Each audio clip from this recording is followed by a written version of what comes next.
Bonsoir à tous. C'est un Jurassien qui offre à la France sa 4e médaille d'or aux JO d'hiver. Le biathlète Quentin Fillon-Maillet s'est imposé sur le sprint cet après-midi. Sans faute au tir, plus rapide sur les skis, le Jurassien a dominé l'épreuve de bout en bout, décrochant son 2e titre olympique sur ces Jeux. Quentin Fillon-Maillet se rapproche des 6 médailles d'or olympiques de Martin Fourcade, mais le biathlète veut avant tout profiter de ce nouveau titre. C'est énorme. Je rêve de cette médaille depuis toujours. J'ai déjà eu, mais j'ai envie de revivre ces émotions.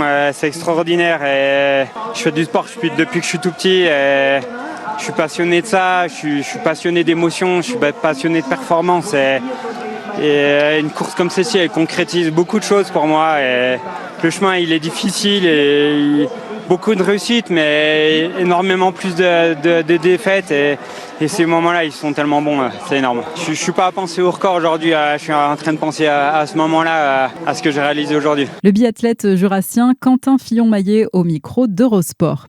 Dans l'actualité aussi, le touriste français qui était porté disparu au Tchad a été retrouvé mort. Ce septuagénaire originaire de Dijon aurait été victime d'une chute après être parti visiter une oasis dans le Sahara. Il était accompagné d'un autre touriste dijonnais qui est sain et sauf. Les deux hommes faisaient partie d'un groupe d'une 50aine de touristes venus au Tchad dans le cadre d'un séjour organisé. La ministre de l'Agriculture, en visite dans le Jura, Annie Genevard, s'est rendue aujourd'hui à Chamblay dans une exploitation dont les éleveurs ont vu leurs troupeaux touchés par la dermatose nodulaire contagieuse. Elle a échangé avec les éleveurs sur les mesures d'accompagnement et les perspectives d'avenir.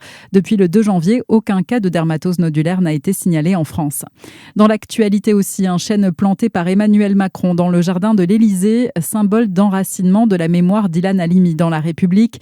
Le chef de l'État a rendu hommage aujourd'hui à ce jeune Français juif torturé à mort il y a 20 ans, en 2006. À cette occasion, Emmanuel Macron annonce que le gouvernement et le Parlement travailleront à un renforcement de la pénalisation des actes antisémites et racistes. La Gironde et le Lot-et-Garonne, toujours en vigilance rouge, au cru ce soir après le passage de la tempête Nils. 23 autres départements sont en orange. La tempête a provoqué la mort de 3 personnes.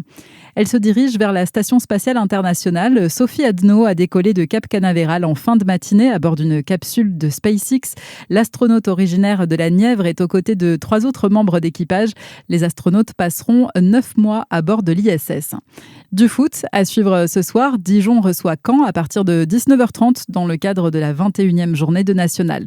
Enfin, la scène musicale s'apprête à vibrer. Ce soir, la salle de la région parisienne accueille la 41e cérémonie des Victoires de la musique. Mika a été désigné président d'honneur de l'événement. Nana Mouskouri recevra une victoire d'honneur et le groupe Indochine se verra décerner un prix spécial pour sa tournée record. À suivre, votre météo sur Fréquence Plus.